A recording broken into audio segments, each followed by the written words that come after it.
like what are the top three mistakes, right, that someone should avoid early in their career so that it might not hinder their career growth or also thrive in their career? Don't be shy of asking for help. Okay, that's like the first step. It's not a bad thing to ask for help, and nobody will look you down. यार ये तो इतना छोटी सी चीज में help मांग रहा है. No, that never happens. At least in good companies, I have never seen it happen. People really appreciate. People come forward to help you when you ask for help. Hello everyone, welcome back to my YouTube channel. So we are exploring a lot about product management, right? But interestingly, there's another career that people have been asking for. Okay, I'm in consulting. I want to get into product management. I'm a management grad.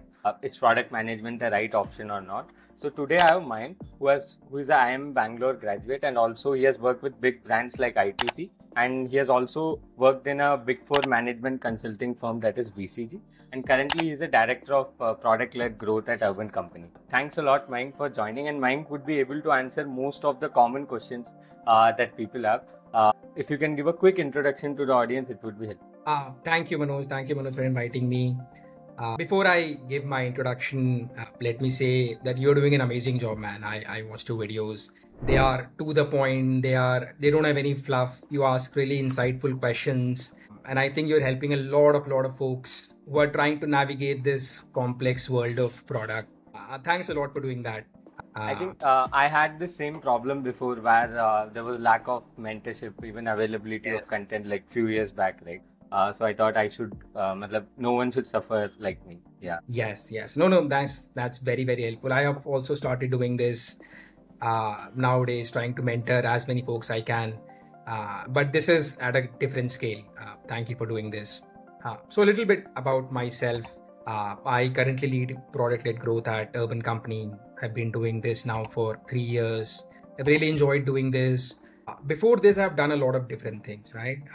Right before Urban Company, I was working with BCG as a management consultant, doing core strategy works across different industries, consumer, cement, logistics, and in India. And then I moved to basically Dubai. I was doing the same work over there. BCG was my first job right out of IIM Bangalore. And before my MBA, I was working in ITC in supply chain. So again, a very different field. But yeah, that's been my career. I think the first common question that most of the people ask me, especially management grads, right? Okay, yeah. Now let's say in the current market, you see product management as a career option has attracted a lot of people. I think it's one of the trending. Many people wants to transition, and even MBA grads, okay, they are considering, okay, should I not go for consulting and should I get into product management or not, right? So if you can give a difference between what is management consulting and product management, what's the core difference, right? And how does a day look like so that people can take a decision very clear? So frankly, and this is my personal view, I feel that management consulting and product management are both very similar. There are some differences, we'll discuss them, but the crux, the core skills required are exactly the same. For example, as you mentioned, let's go through a day or a typical work of a consultant, and we'll compare that with a PM. What happens in consulting is there's a large project that the full team is working on. That project is divided into smaller problems, and as a consultant, you are given one problem to solve, say over a week or 2 or 3 weeks. How do you solve that problem? You ask for data, you do user interviews, you do stakeholder interviews, you come up with a probable hypothesis and a probable solution, and then you test that out. After that, you have to convince the client leadership, your own leadership, that this is the right solution, this will solve it. And once that is done, you oversee the implementation. This is exactly the role of a PM also. In case of PM, what you need to do is you need to collect data, you need to talk to users, you need to do user interviews, user research, you need to form an hypothesis on your own. Once that hypothesis is done, most critical step now comes now. You need to convince your leadership or your engineering team that this is the right solution. And once that is done, you need to oversee the implementation. So the core skills required: problem solving, communication, stakeholder management. These 3 core skills are exactly the same. I think one cross question here is like the common confusion is, let's say many people ask, do I need to know tech to get into product management, right? So in let's say consulting, you solve a problem. Now let's say you have a solution. Are you also responsible for implementing the solution by working with developers, designers, testers? or it happens only in product management, or it's like in consulting you just give the solution to the client and the execution of it is taken care by the client?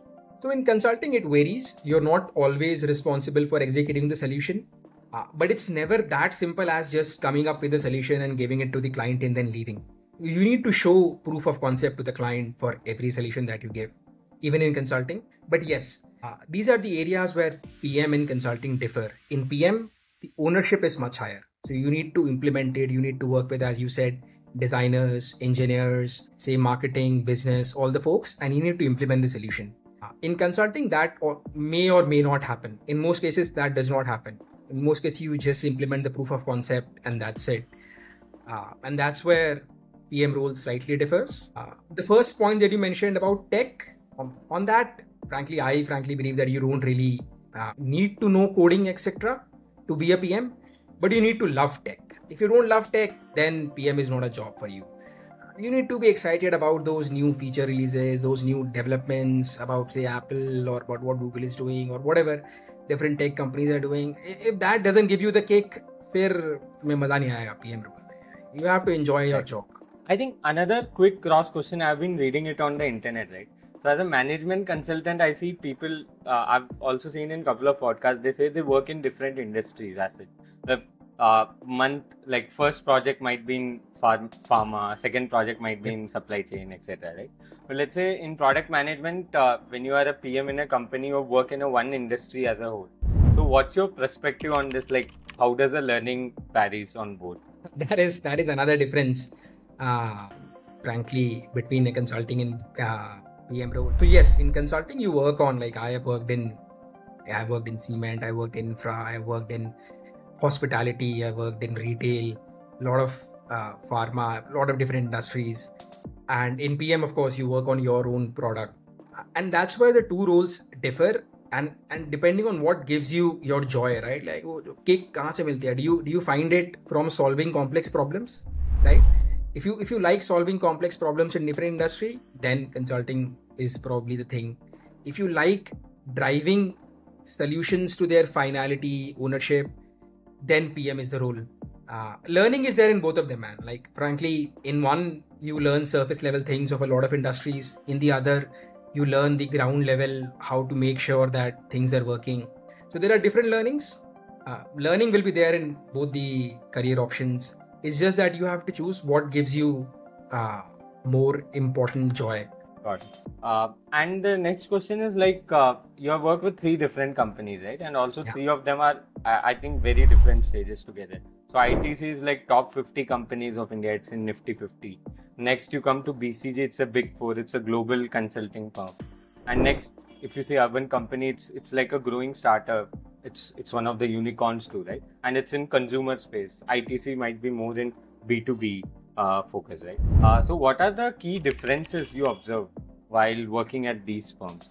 Mainly focusing on solving problems, finding problems, solving problems, and executing the solution. So actually, I was just lucky. These 3 firms all 3 are amazing, and I was lucky to work with actually very same people. Like there were people who I worked with ITC, then I met them again at Urban Company. It's a small world. So all the 3 have had like really amazing people, and those people are the one who determine how problem solving or how work happens. So that way I've been lucky. But there are differences, right? And that as you said, it comes from the size of the company. So I would say like 2-3 key differences. Number one is, say, time outlook. Okay, so when I was in ITC, we used to plan for, say, annual plans or sometimes even 3-year plans. At UC, we do 6 months planning because it's a more agile startup. You don't know what will happen after that, so you are more faster than that. The same comes in decision making. In larger companies, decision making requires more levels of approvals. At smaller companies, at least at our company, the motto is it's better to ask for forgiveness than to ask for permission. Just do it, and then if it doesn't work, then ask for forgiveness. So there are lesser decision making. And yeah, that's it, man. Third, I would say, would be something like speed of execution. Speed of execution takes time in larger companies, though it's better. Like, even though it takes time, but larger companies do a great job of executing something. At smaller companies, you do probably less amazing job of executing, but you execute faster. In consulting, you execute actually even faster than even startups execute things because they are always in a rush. So consultants execute things even faster. So yeah, this is largely the difference. Perfect. I think it's more on like execution, decision making, and Yeah. also on planning about the future. These are the three. And the next thing is, so currently, if you see product management also, management consulting also, as analysts, even people get hired after they do their bachelor, right? First, like few years back, it was only very different. Like only MBA grads get there, even as a product manager, right? So now the problem is all of them have lot of career options now. Okay, they can get into growth, they can get into consulting, they can get into tech. They can also get into other roles, sales, marketing, etc. So how can one say कि यार I'm made for product management? Okay, what are the key traits that a person has? He said, okay, this career would be abhi product management is perfect for me. How can one validate that? A lot of people have asked me this, frankly. Firstly, but before I answer this, yeah, this all in your life, like to all the people who are watching this, if you are a management student, all this in your life keeps on changing. So there is no one answer that will remain for your life forever. And your first job is not the end of the world, right? So in my batch, there were in IIM 400 students that graduated, 412 students. And I don't think nearly any one of them is in the same job that they took right after IIM. So, so you will switch jobs, your priorities in life will change. So don't worry too much about it. But since you asked the question, I'll try to answer. Like, how do you decide if you are PM? Just answer these some questions to yourself. First is, do you love tech? Nobody else can tell you whether you love tech or not. It's your inner feeling that you love tech or not. You don't need to know coding for that. You just need to be excited by tech. You should not hate tech at least. So that's the first question you need to answer. Second question that you should answer is, what gives you joy, right? Like, is it new complex problems, as we were discussing consulting where new complex industries aata rehta hai? Does that give you joy? Or the feeling that you can take a product from say 100 users to 1 lakh users, 1 billion users, that gives you joy? What gives you joy? Like seeing it's like, yeah, your own product is like your own baby, seeing your baby grow. That gives you joy, or the thrill of solving new adventures, new complex problems, that gives you joy? That's a question you need to answer for yourself. Third is, so consulting, we used to do something known as MBTI test. It's a personality test. In that, there used to be a question: are you a big picture guy or are you a details guy? So ask that question to your own self. Are you a big picture guy or are you a details guy? Product is generally more about being a big picture guy, at least in my experience. Other thing like growth or consulting is more about being the details guy. And fourth is just lifestyle. Yeah. What lifestyle do you want? Like, do you like travel? Consulting में बहुत travel हो सकता है. Like I remember 1 year, I would have taken at least, I think, 120 flights in a year, or some 200 nights in a hotel or something. So consulting and it seems exciting initially, but when you have to keep doing it again and again, it can take a lot of toll on you. So it's just a lifestyle thing. Do you like travel or not, or can you keep doing travel again and again, or do you want a job where, which is at least at one place you meet your people? So answer these questions and I can probably decide. Cool. I think the next question is like what are the top 3 mistakes, right, that someone should avoid early in their career so that it might not hinder their career growth or also thrive in their current. Interesting question. Yeah, mistakes that I've seen, especially people who are new to PM or even SPMs. Number one, see, people don't ask for help. Okay, so everyone gets stuck at some problem or at some execution or somewhere else, and it happens to everyone. It happens to the best of us. Don't be shy of asking for help. Okay, that's like the first step. It's not a bad thing to ask for help, and nobody will look you down. Yeah, ये तो इतना छोटी सी चीज में help मांग रहा है. No, that never happens. At least in good companies, I have never seen it happen. People really appreciate. People come forward to help you when you ask for help. So ask for help. Like that's the first tip, or the first mistake is don't avoid not asking for help. Like don't do that.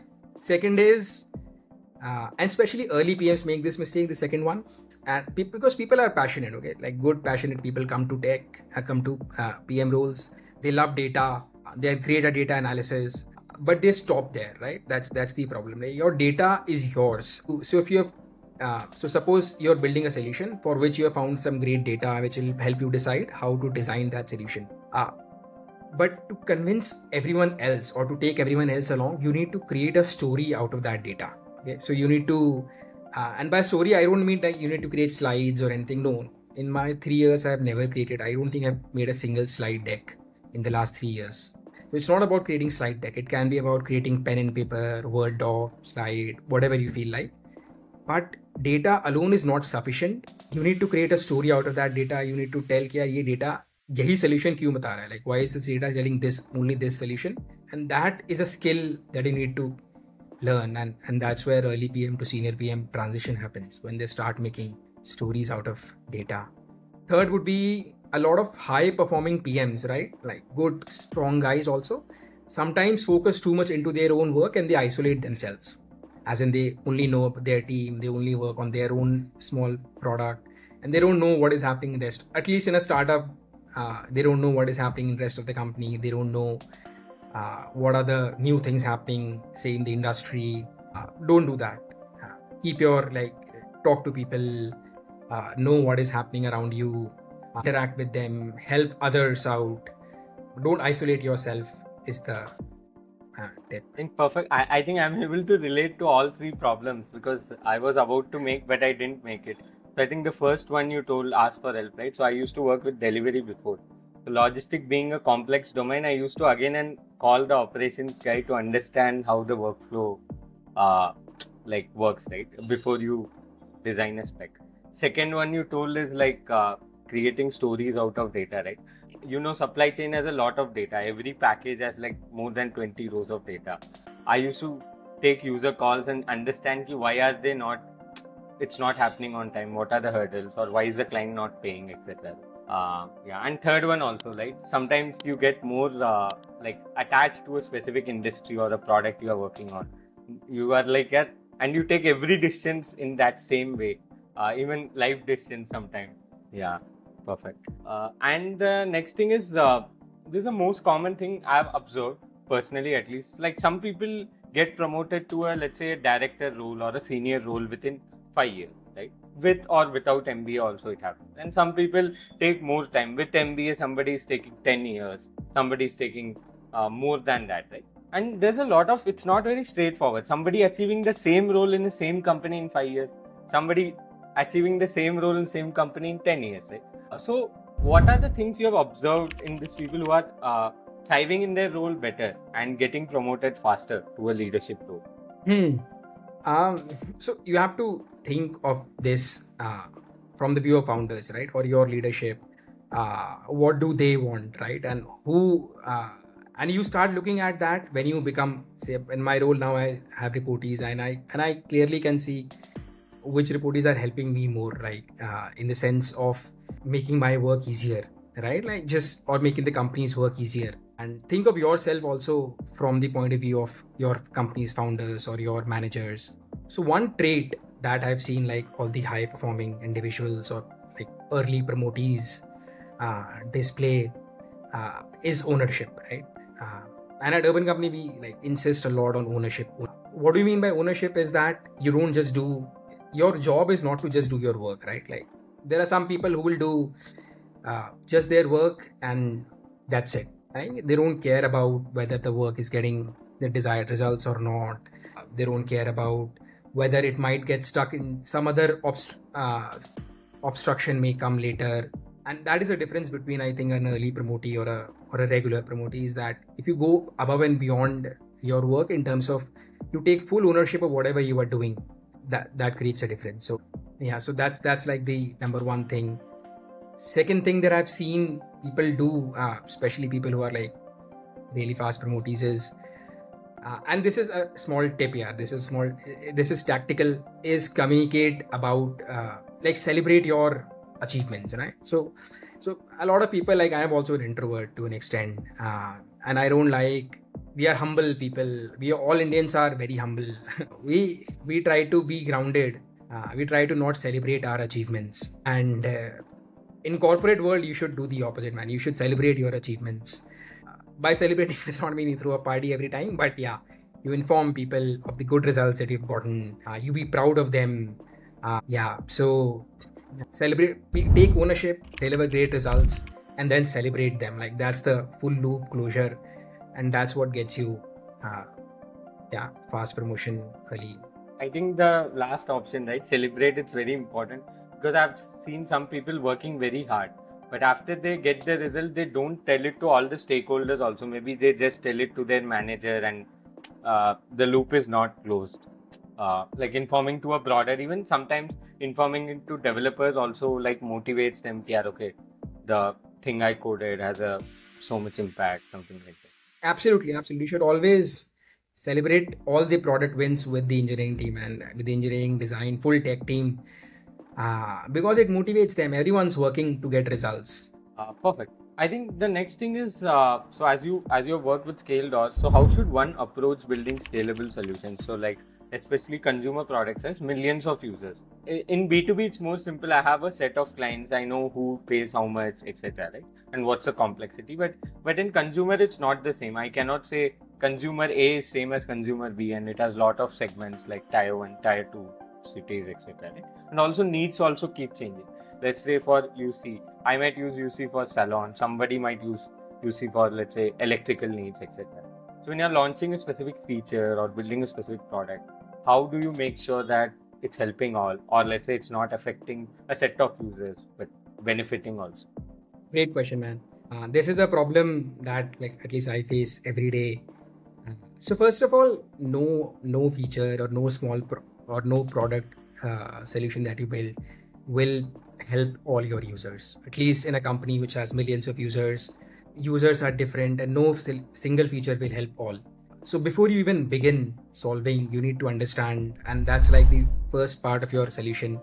In that solution also in itself, you need to write what is the objective of that solution and who is it for. Is it for your most loyal users? Is it for your tier 2 users? Is it for your tier 1 users? Is it for, so urban companies now international, so is it for Singapore based users or for UAE based users? You need to go granular and you need to write exactly what your solution is, who your solution is targeting. It will affect others also. Some people it will affect positively, some it will affect negatively, but you need to be in your mind clear that what is my target, and then design your solution according to your target, while keeping some counter metrics around the fact that it should not negatively affect a very large base, right? So that's something you need to keep in mind, and while implementing it also, you need to keep checking for that. So when you say roll it out your feature, and we do a phased rollout, so we roll out the feature to 1% of our users, and then we test that how is it working with our target group,